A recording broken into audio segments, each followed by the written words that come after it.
A tree is used as bonsai material. What an amazing tree this is. Introducing Aguho, Casuarina equisetifolia of the family Casuarinaceae. The genus Casuarina was derived from Neo-Latin casuarius, casuari, from the dropping branchlets resemblance to the casuaris feathers. The specific epithet equisetifolia means horsehair length. A guho can reach up to 30 to 40 meters in a diameter up to 70 centimeters with straight bark, dark brown, flaky, and fissured. A guho is a moderately fast-growing, salt and drought-tolerant plant on well-drained soil.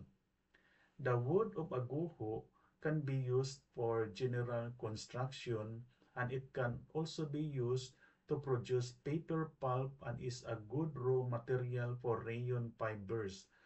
The bark produces tannins and that can be used for tanning and coloring.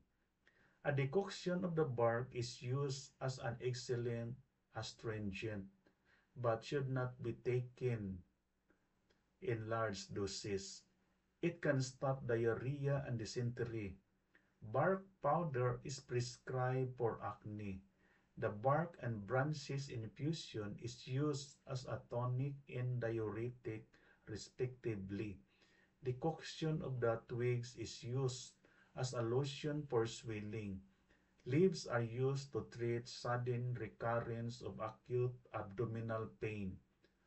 Ornamental foliage trees are used to control soil erosion as bonsai material in Asia and as avenues or expressway trees. This is marks caring for the environment is not only a choice but a responsibility.